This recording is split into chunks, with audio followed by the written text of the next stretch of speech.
अब पशुपति व्रत को समझ लेना।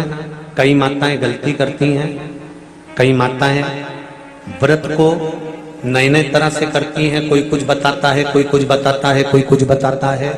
उस व्रत को आप समझ लीजिए, पशुपति व्रत को। पशुपति व्रत 5 सोमवार का होता है। कितने सोमवार होते हैं अच्छे से समझ लेना। 5 सोमवार का व्रत है। आज अष्टमी का दिन आप लोग अच्छे से समझ लोगे तो आपको फिर कोई ये नहीं होगा कि मैंने व्रत करा और मेरा काम क्यों नहीं हुआ। उसमें अपने को अपनी गलती छांटना है कि गलती कहां हो गई। पशुपति व्रत 5 सोमवार का होता है। बीच में किसी सोमवार पर यदि एकादशी पड़ जाए या कोई तीज पड़ गई या कोई त्योहार पड़ गया, कोई नवरात्रि का व्रत कर रहे हो या कोई त्योहार का व्रत कर रहे हो या कोई तिथि का व्रत कर रहे हो और उस दिन सोमवार पड़ गया, अब आपने विचार करा कि मेरा पशुपति का भी व्रत है और साथ में तीज का भी व्रत है, तो कौन सा व्रत करूं मैं? तो उस समय पर आपको पशुपति व्रत छोड़ देना चाहिए। फिर आप तीज का व्रत कर लो, या चतुर्थी का करती हो तो चतुर्थी का करो, छठ का करती हो तो छठ का करो, नवरात्रि के व्रत करती हो तो नवरात्रि के करो। 5 व्रत पशुपति होते हैं। व्रत करने के लिए जब आप निश्चित करें कि मुझे इस सोमवार से पशुपतिनाथ के व्रत करना है, जीजियों भाइयों ध्यान रखना, उस दिन सुबह स्नान करने के बाद में बड़े प्रेम से पूजन की थाली लगा लो। उसमें चंदन, अबीर, गुलाल, जो भी आप रखना चाहें, रौली, चावल, मौली, जनेऊ, पंचामृत, चाहो तो अलग अलग ले जाओ, चाहो तो एक साथ मिलाकर ले जाओ। भगवान शंकर की पूजन करो सुबह के समय पर,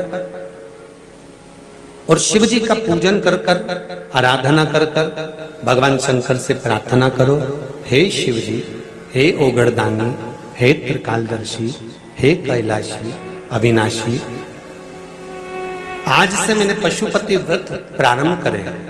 बाबा मेरा ये व्रत इस कार्य के लिए मैं कर रही हूं, आप स्वीकार करना। बाबा को निवेदन करना। पूजन का सामान थाली में उतना लेकर जाना कि सुबह भी काम आ जाए और शाम को भी काम आ जाए।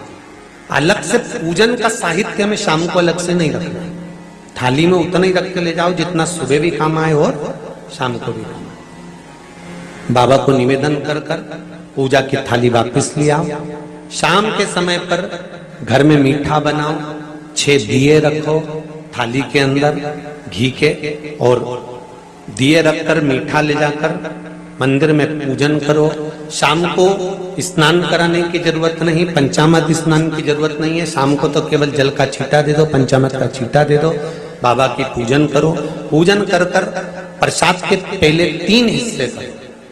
3 हिस्से करने के बाद फिर आप दिया लगाइए। फिर बाबा को कितने दिए लगाना है? जम के बोलो, 5 दिए लगाना है आपको शंकर भगवान को। 5 दिए लगाइए, एक एक दिया जलाते जाएं और शंकर भगवान से पहले सोमवार को दिया जलाते समय अपने हृदय की बात कहते जाएं। 5 दिए पूरे हो जाएं। छठा दिया जलाना नहीं है, उसको थाली में वापस रख लेना।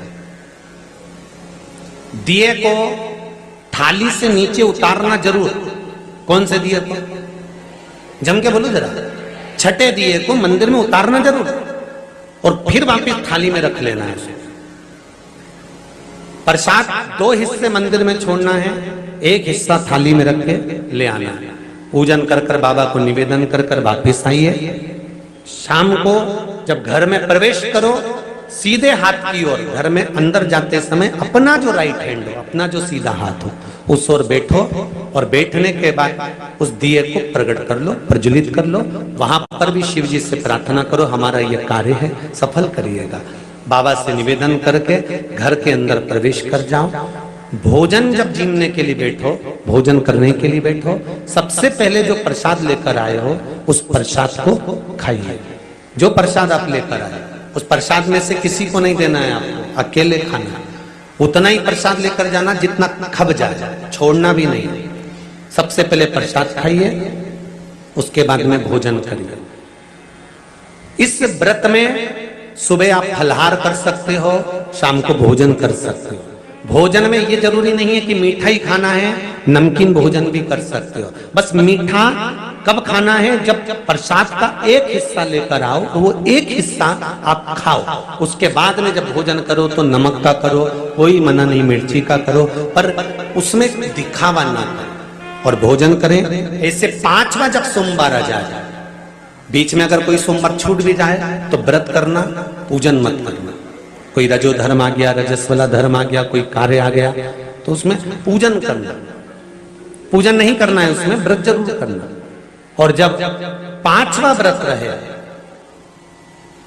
और 5वां व्रत जब रहे तो उस 5वें व्रत में जब सुबह पूजन करिए, शाम को पूजन करो, तो शाम को भगवान पर 108 या तो चावल के दाने, मूंग के दाने, या बेलपत्र, या फूल की पत्ती, जो भी 108 चढ़ा सकते हो भगवान को चढ़ाकर एक श्रीफल 11 रुपए उस पे रखकर शिव जी से निवेदन कर कर घर पर आ जाइए, दिया लगाइए और बाबा से निवेदन कर कर प्रसाद पाइए। अगर नियम से कर लिया तो मेरा विश्वास कहता है 5 सोमवार के अंदर ही आपका काम हो जाएगा, 5वें तक पहुंचोगे।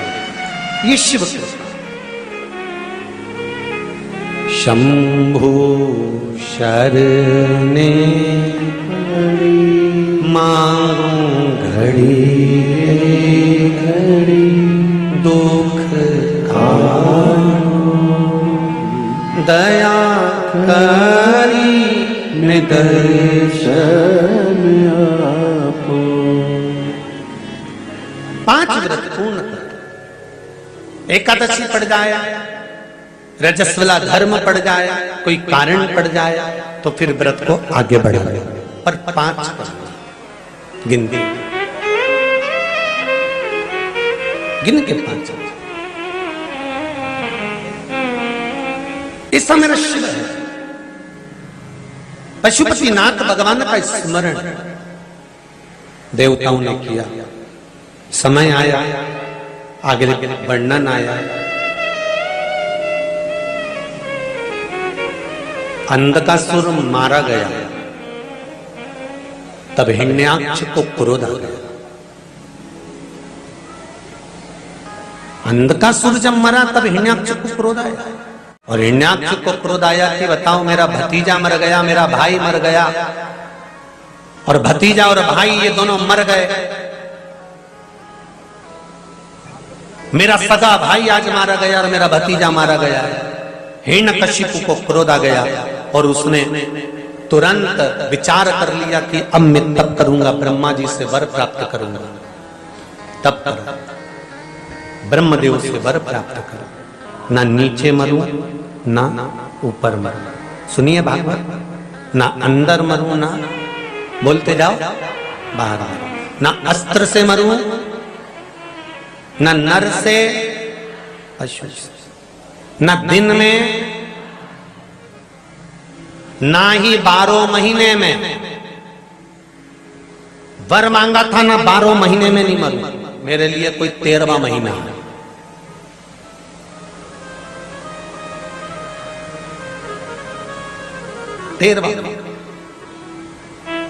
ब्रह्मा जी ने कह दिया तथास्तु, और हुआ वही। आया घर, धर्मपत्नी नहीं थी, कहां गई? इंद्र ले गए। इंद्र क्या गए? तो कि देवऋषि नारद ले गए। नारद जी क्या? इंद्र जिस नारी को लेकर आए थे हिरण्यकशिपु की पत्नी को, वो पत्नी देवऋषि नारद की यहाँ गर्भित थी, और गर्भित नारी को देवऋषि नारद ने जो ज्ञान प्रदान करा, उस ज्ञान के बल से गर्भ से जो संतान उत्पन्न हुई, उसने जन्म लेते से ही भगवान के नाम का आह्लाद करा और उसी का नाम प्रहलाद हो गया। वो प्रहलाद प्रकट कर।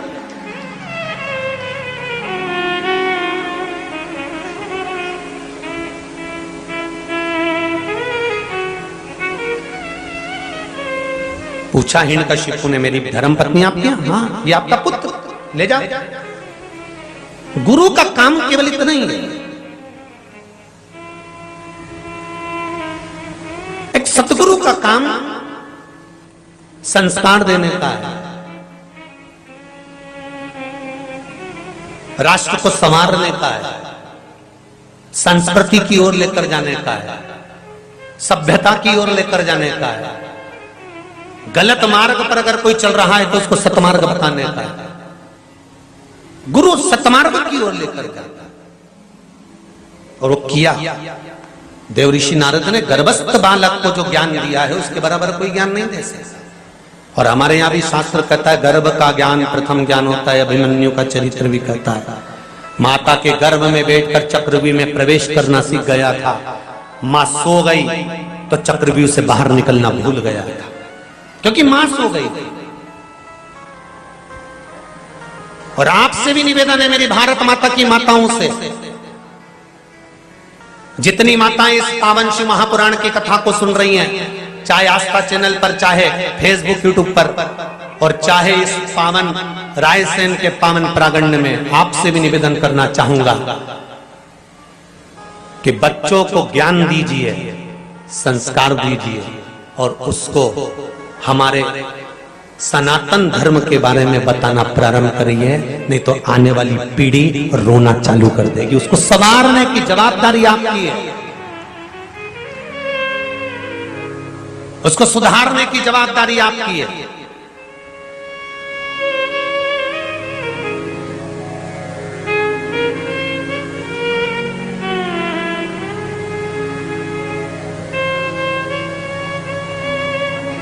हम तो 3 घंटे के लिए आपके लिए आते हैं व्यासपीठ पर, आपको बोल देते हैं, आपको समझा देते हैं, आपको बता देते हैं, आपको कह देते हैं। कुछ उपाय आते हैं शिव महापुराण के, आपको वर्णन कर देते हैं। कोई स्कंद पुराण में, पद्म पुराण में, अग्नि पुराण में, नर्मदा पुराण में, लिंग पुराण में, वायु पुराण में, ब्रह्मवेत्ता पुराण में, आदिकादिक पुराणों में जिसको मिलता है वो आपके सामने परोस देते हैं।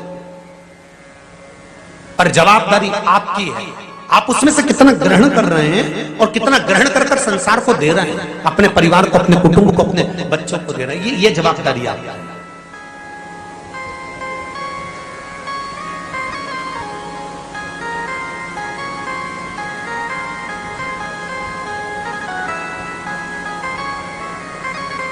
महाराज बड़ा प्रबल ज्ञान मिला, हिरण्यकशिपु ने पढ़ने के लिए भेज दिया, विद्याध्ययन करा, गर्भ का ज्ञान था तो उसको अलग से कोई ज्ञान की जरूरत नहीं पड़ती।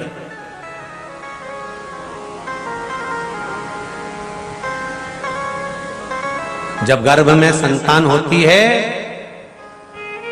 तो पहले की बुजुर्ग माताएं कहती थी रामायण पढ़ो, गीता पढ़ो, शिव पुराण पढ़ो, थोड़ा सा काम करो, शरीर से थोड़ा काम करो। आज के जमाने में तो डॉक्टर कह दे